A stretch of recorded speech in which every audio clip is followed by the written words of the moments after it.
Hello friends, welcome back to my channel. এই শীতকালে নানান ধরনের পিঠেপুলি খেতে সকলেরই ভালো লাগে, তাই আমি আপনাদের কাছে খুবই সুস্বাদু পাটিসাপটা পিঠের রেসিপি নিয়ে চলে এলাম। ভিডিওটি স্কিপ না করে পুরোটা দেখবেন, আশা করি ভালো লাগবে। তাহলে চলুন বন্ধুরা, রেসিপিটি শুরু করা যাক। এই রেসিপিটা বানানোর জন্য নিয়ে নিয়েছি 250 গ্রাম পরিমাণ আতপ চালের গুঁড়ো, আর নিয়েছি হাফ বাটি চিনি, নিয়েছি 6 চামচ ময়দা, আর নিয়েছি 4 চামচ সুজি। পিঠে বানানোর জন্য ব্যাটারটা তৈরি করে নেব। দিয়ে দিচ্ছি চালের গুঁড়ো, দিয়ে দিলাম চিনি,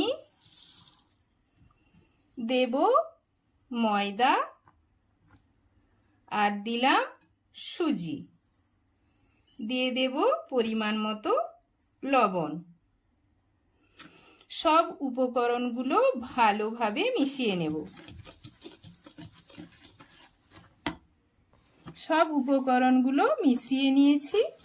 এরপর অল্প অল্প নরমাল জল দিয়ে ব্যাটারটা তৈরি করে নেব। ব্যাটারটা তৈরি হয়ে গিয়েছে। ব্যাটারের ঘনত্বটা ঠিক এই রকম হবে, খুব বেশি পাতলাও হবে না, আর খুব বেশি মোটাও হবে না। এরপর এটাকে ঢাকনা দিয়ে ঢেকে আধ ঘন্টার মতো রেখে দেব। পিঠে তৈরির জন্য খিরসাটা তৈরি করে নেব। চুলায় একটি কড়াই বসিয়ে দিয়েছি। কড়াইয়ের মধ্যে দিয়ে দিচ্ছি হাফ লিটার পরিমাণ ফুল ক্রিম দুধ। দুধটা ফুটিয়ে ঘন করে নেব।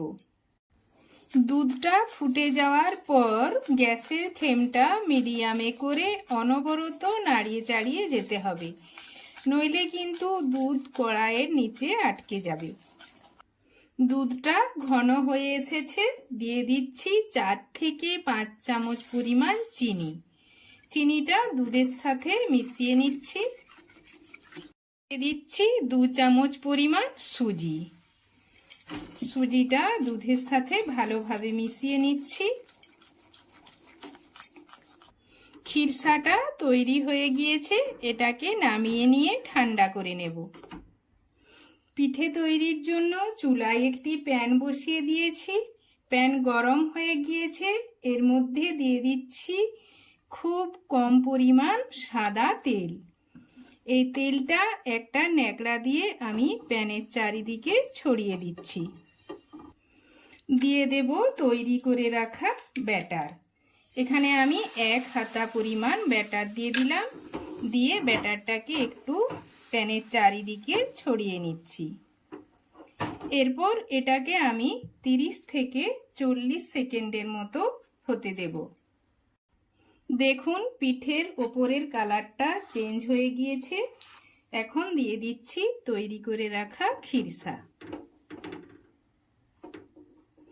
এই সময় গ্যাসের ফ্লেমটা মিডিয়াম টু লো ফ্লেমে রাখতে হবে, হাই ফ্লেমে কিন্তু একদম রাখা যাবে না। ব্যাটারটা আমি ভালোভাবে ছড়িয়ে দিলাম।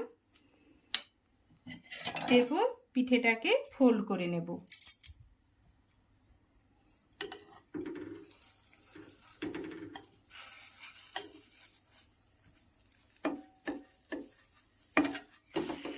তো দেখুন বন্ধুরা, পিঠেটা ফোল্ড করে নিয়েছি, আর পিঠেটা আমার তৈরি হয়ে গিয়েছে। এটাকে নামিয়ে নেব।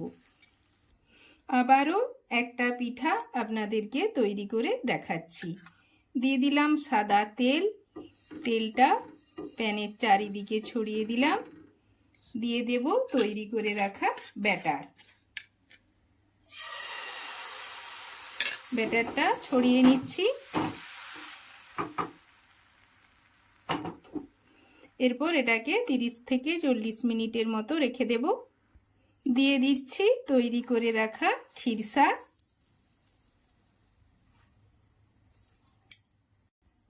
ফোল্ড করে নেব।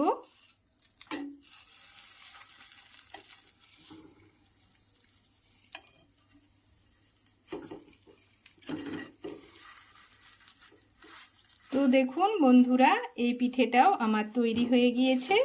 এইরকম ভাবে আমি সব পিঠেগুলো তৈরি করে নেব।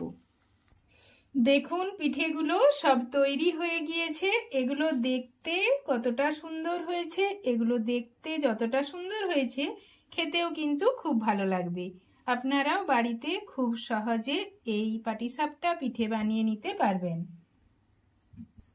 তো বন্ধুরা, ভিডিওটি ভালো লাগলে আমার চ্যানেলটিকে অবশ্যই সাবস্ক্রাইব, লাইক, শেয়ার এবং নতুন ভিডিওর আপডেট পেতে পাশের বেল আইকনটি প্রেস করে দেবেন। আজকের মতো এলাম বন্ধুরা।